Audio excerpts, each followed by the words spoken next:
Imagine करो कि आप अपने घर की छतों पे घूर रहे हो और सोच रहे हो कि क्या फ़ायदा मेरा इतना काम करने की, स्कूल जाने के लिए, काम पे जाने के लिए या फिर डिफरेंट डिफरेंट टास्क करने के लिए जब मुझे एक दिन मरना ही है।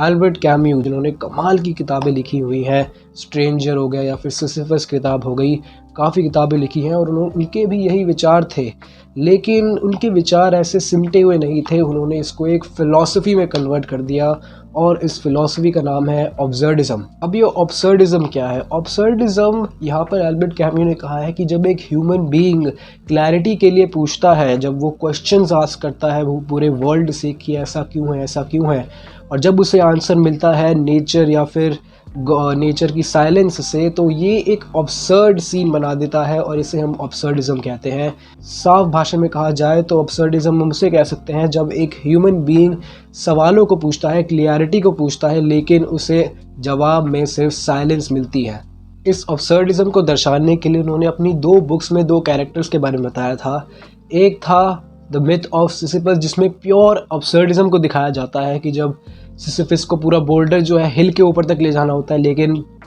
देखने जाने में तो मतलब काफ़ी ज़्यादा मुश्किल है उस चीज़ को, लेकिन ये अपने आप में एक चीज़ ऑब्सर्ड है कि इसको करना मुश्किल है, लेकिन वो तब भी उस काम को कर रहा है। और दूसरी किताब थी उनकी द स्ट्रेंजर नाम की, जिसमें उनका एक फ़िक्शनल कैरेक्टर था मरसॉल्ट नाम का, जो कि एक अब्सर्ड हीरो था, जो कि काफ़ी ज़्यादा इंडिफरेंट था पूरे सोसाइटी से कि सोसाइटी क्या सोचती है, और ये अकेला अब्सर्ड हीरो हमारा मरसॉल्ट क्या सोचता है इस दुनिया के बारे में। तो ये 2 बुक्स के द्वारा उन्होंने अब्सर्डिज़म को और अच्छे तरीके से समझाने के लिए यूज़ किया था। एक कोट भी था मिथ ऑफ सिसिफस से, जो कि मैं कहना चाहता हूँ, the absurd is born of this confrontation between the human need and the unreasonable silence of the world.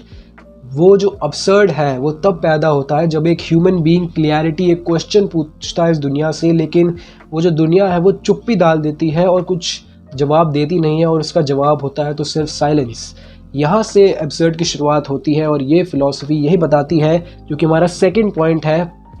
कि लाइफ की कोई मीनिंग नहीं है। एल्बर्ट कैम्यू के द्वारा अगर लाइफ के कोई आंसर मिल नहीं रहे हैं तो लाइफ की कोई मीनिंग है नहीं। काफ़ी रीज़नेबल क्वेश्चन आता है कि अगर लाइफ में कोई मीनिंग है ही नहीं, अगर हम फालतू में सवाल पूछ रहे हो, हमें कोई जवाब मिल नहीं रहा है, तो जीने का फ़ायदा क्या? तो यहाँ पर एल्बर्ट कैम्यू ने कहा कि चाहे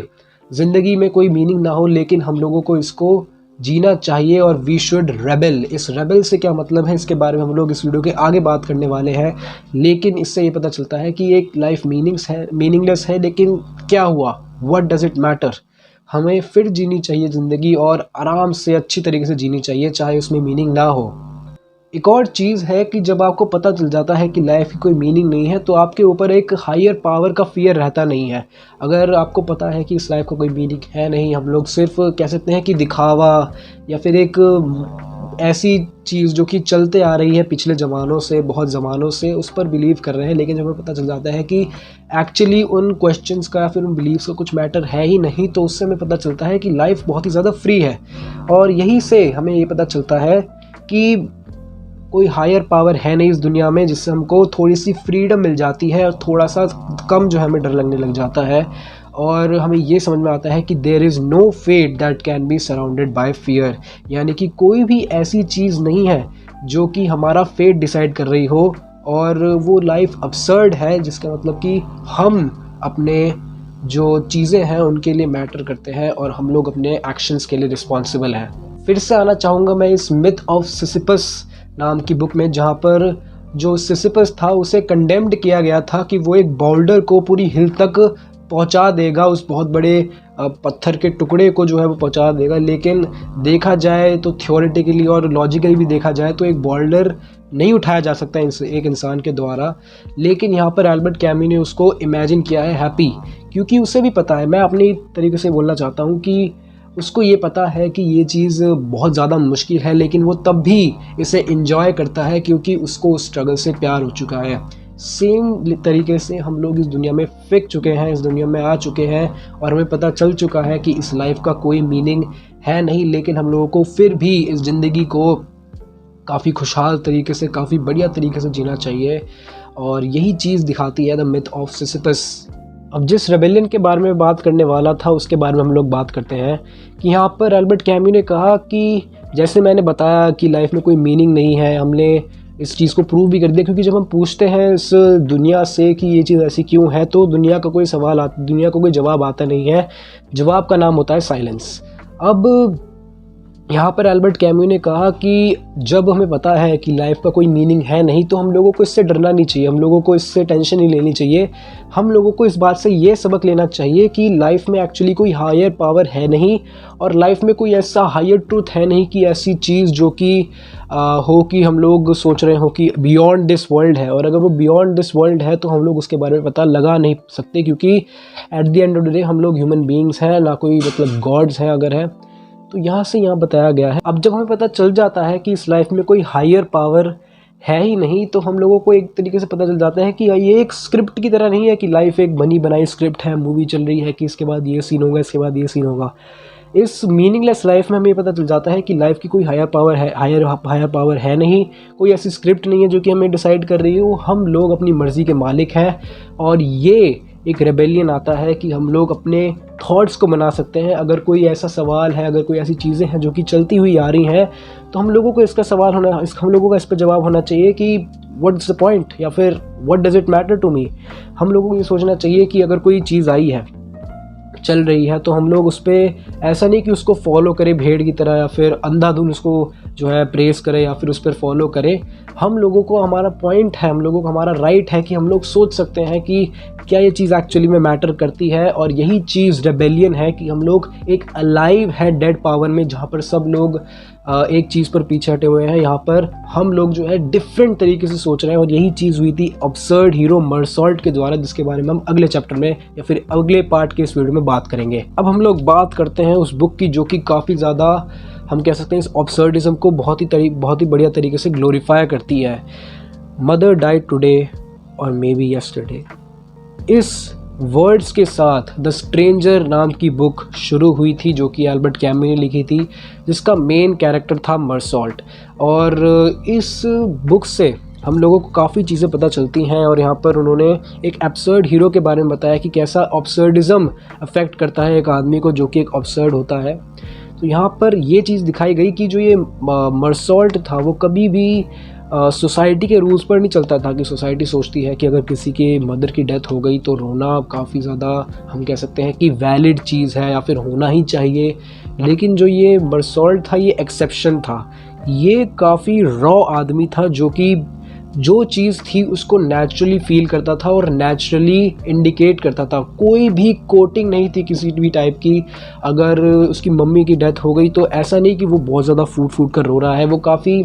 हम कह सकते हैं काफ़ी ज़्यादा नॉर्मल था, जो कि काफ़ी ज़्यादा बुरा लग सकता है उन सोसाइटी को जो कि सोचती हैं ऐसी चीज़ों को, और काफ़ी ज़्यादा हट के आदमी था। इसके अलावा अगर हम बात करें तो मैरी नाम की जो इसकी प्रेमिका थी, वो भी जब पूछती थी कि क्या तुम मुझसे प्यार करते हो, तो वो कभी भी ऐसा ग्लोरीफाई नहीं करता था कि हाँ मैं तुमसे करता हूँ ये वो काफ़ी ज़्यादा हम कह सकते हैं नॉर्मल रहता था, या फिर अब्सर्ड रहता था कि हाँ करता हूँ। और इसके अलावा यहाँ पर जब उसको डेथ का सेंटेंस दिया जाता है, तब भी वो ऐसे पागल नहीं हुआ था कि हाँ मुझे ये डेथ का सेंटेंस दे दिया, मैं मरने वाला हूँ, वो पागल हो जाए। उसने उसको भी ऐसी तरीके से एक्सेप्ट किया जैसे कि मतलब एक इनएविटेबल चीज़ हो। यहाँ से हमें ये पता चलता है कि ये जो मर्सॉल्ट था और जो एब्सर्डिज्म में जो होता है आदमी, वो कभी भी जो समाज के बनाए हुए रूल होते हैं उन पर फॉलो नहीं करता, वो अपनी मीनिंग्स को बनाता है। जैसे कि एक ऊबरमेंश होता है, उसी तरीके से उसके लिए एक काफ़ी डिफरेंट अप्रोच होती है इन सोसाइटी के थॉट से। तो ये चीज़ दिखाई गई सबसे पहले इस मर्सॉल्ट अब्सर्ड हीरो के द्वारा, एल्बर्ट कैम्यू ने दिखाई। यहाँ पे एक और कंसेप्ट आता है यहाँ पे डिसॉल्विंग क्वेश्चंस का। डिसॉल्विंग क्वेश्चंस का मतलब ये है कि एल्बर्ट कैम्यू जो है ये नहीं पूछते कि इसका पर्पस क्या है लाइफ में, इसकी महत्वता क्या है, इसकी अहमियता क्या है इस दुनिया में, जबकि वो पूछते हैं कि व्हाई डज इट मैटर। अगर सोसाइटी ने यहाँ पर कुछ चीज़ें बनाई हैं तो यहाँ पर एल्बर्ट कैम्यू ये नहीं पूछेंगे कि इसका मतलब क्या है, इसका पर्पस क्या है, कि हमें क्यों करना चाहिए। यहाँ पर जो एल्बर्ट कैम्यू है वो उसको एक्सेप्ट भी नहीं करेंगे, मतलब वो सोचेंगे कि है ठीक है, मुझे उससे कुछ फ़र्क नहीं पड़ता, मैं अपनी लाइफ की मीनिंग्स बनाने वाला हूँ। तो यहाँ पर एक डिसॉल्विंग क्वेश्चंस नाम का कंसेप्ट दिखाया जाता है अब्सर्डिज्म में। और एंड करना चाहता हूँ मैं इस वीडियो को एक कंपैरिजन से कि नाइलिज्म और इस अब्सर्डिज्म में क्या फ़र्क है। नाइलिज्म काफ़ी ज़्यादा बुरी चीज़ होती है, जो कि देखा जाए तो मेन चीज़ कह सकते हैं कि लाइफ इज़ मीनिंगलेस, ये दोनों नाइलिज़म और ऑब्सर्डिज़म में आता है। लेकिन अगर हम देखा जाए ब्रॉडर वे से या फिर एक इन डेप्थ रिव्यू अगर हम करें तो नाइलिज़म देखा जाए तो काफ़ी बैड मीन्स दिखाता है कि कुछ होने तो वाला नहीं है इस ज़िंदगी में, कुछ मैटर तो करता नहीं है, तो क्या फ़ायदा कुछ करने का। लेकिन ये चीज़ थी नाइलिज़म की। अगर हम बात करें अब्सर्डिज़म की, तो अब्सर्डिज़म थोड़े डिफरेंट व्यूज़ ला के देता है। अब्सर्डिज़म कहता है कि लाइफ की कोई मीनिंग नहीं है, इसी में ही तो मज़ा है। आपके पास कोई हायर पावर नहीं है, आपके ऊपर कोई बैठा नहीं है, आप पर किसी का मतलब कोई रोल नहीं है, कोई स्क्रिप्ट नहीं है आपकी कि आपको किसी ने चैलेंज दे दिया ऊपर से या फिर कोई हायर पावर आपको टेस्ट कर रही है। यहाँ पर कुछ ऐसा नहीं होता, आपकी स्क्रिप्ट आपके हाथों में है, आपके एक्शंस आपके हाथों में है और इसी में तो मज़ा है। इसी शब्दों के साथ मैं इस वीडियो को एंड करना चाहता हूँ। अगर आपको ये वीडियो अच्छी लगी तो मैं जानना चाहता हूँ कि ऑब्सर्डिज़म से आपको क्या समझ में आया, और मिलते हैं नेक्स्ट वीडियो में।